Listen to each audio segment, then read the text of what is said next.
చూస్తున్నాం. వైసీపీ మాజీ మంత్రి అనిల్ కుమార్ యాదవ్ కు పోలీసులు నోటీసులు జారీ చేశారు. కోవూరు ఎమ్మెల్యే వేమిరెడ్డి ప్రశాంత్ రెడ్డిని దూషించిన కేసులో అనిల్ పై ఫిర్యాదు అందింది. ఎల్లుండి విచారణకు హాజరు కావాలని నోటీసుల్లో తెలిపారు.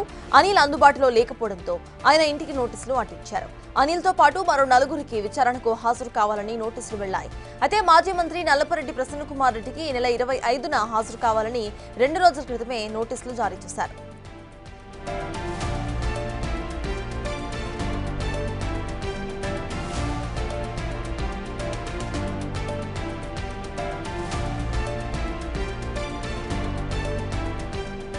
వైసీపీ మాజీ మంత్రి అనిల్ కుమార్ యాదవ్ కు పోలీసులు నోటీసులను జారీ చేశారు.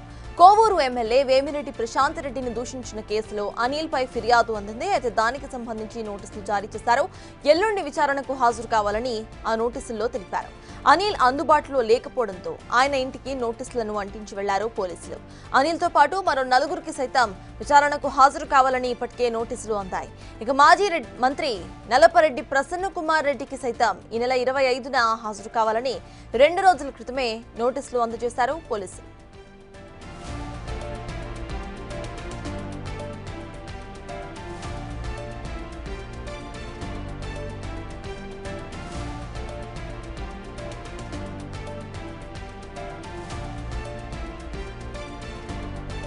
మంత్రి ప్రశాంత్ రెడ్డిని దూషించిన కేసులో వైసీపీ మాజీ మంత్రి అనిల్ కుమార్ యాదవ్ కు పోలీసులు నోటీసులను జారీ చేశారు. ఇదే కేసులో అనిల్ పై సైతం ఫిర్యాదు అందింది. ఎల్లుండి విచారణకు హాజరు కావాలని నోటీసుల్లో తెలిపారు. అయితే అనిల్ అందుబాటులో లేకపోవడంతో ఆయన ఇంటికి నోటీసులు అంటించి వెళ్లిపోయారు పోలీసులు. అనిల్ తో పాటు మరో నలుగురికి విచారణకు హాజరు కావాలని ఇప్పటి వరకు నోటీసులు అందాయి. ఇక మాజీ మంత్రి నల్లపరెడ్డి ప్రసన్న కుమార్ రెడ్డికి సైతం ఈ నెల 25న హాజరు కావాలని 2 రోజుల క్రితమే నోటీసులను జారీ చేశారు పోలీసులు.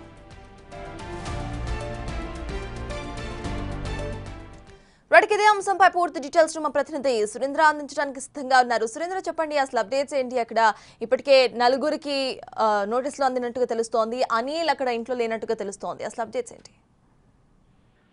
నెల్లూరు జిల్లా కోవూరు ఎమ్మెల్యే ప్రశాంత్ రెడ్డి ఫిర్యాదుపై కోవూరు పోలీస్ స్టేషన్ లో నమోదైన కేసులో దర్యాప్తు కూడా ఇటు వేగవంతం చేయడం జరిగింది. అయితే ఈ యొక్క కేసుకు సంబంధించి ఇప్పటికే మాజీ మంత్రి నల్లపరెడ్డి ప్రసన్న కుమార్ రెడ్డిని ఈ నెల 25వ తేదీన హాజరు కావాలని ఇప్పటికే నోటీసులు అయితే జారీ చేస్తున్నారు. అయితే ఇదే కోణంలో ఇదే కేసుకు సంబంధించి తాజాగా 5 పైన కూడా ఈ నెల 26వ తేదీన విచారణకు హాజరు కావాలని నోటీసులు జారీ చేయడం జరిగింది. అయితే వీరిలో మాజీ మంత్రి అనిల్ కుమార్ కూడా ఉండడం జరిగింది. అయితే అనిల్ కుమార్ యాదవ్ ఇంట్లో లేకపోయేసరికి ఆయన ఇంటి గోడకు కూడా నోటీసులు కోవూరు పోలీసులు రంగనాథ్ గౌడ్ గారి నోటీసులు ఇంటికి వెళ్లి అంటించి వెళ్లడం జరిగింది. అయితే 26వ తేదీన 10 గంటలకి కోవూరు సర్కిల్ కార్యాలయంలో జరిగే విచారణకు హాజరు కావాలని ఇటు మాజీ మంత్రి అనిల్ యాదవ్ ఇంటికి అంటించినటువంటి నోటీసులు పొందుపరిచి ఉన్నారు. దాంతో పాటుగా ఇటు అనిల్ కుమార్ యాదవ్ తో పాటు మరికొంతమంది నలుగురు సంబంధించినటువంటి వారికి కూడా నోటీసులు జారీ చేయడం జరిగింది. వీరిలో వీరి చలపతి, పచ్చిపాల రాధాకృష్ణ, అనూప్ రెడ్డి, హరిప్రసాద్ రెడ్డిని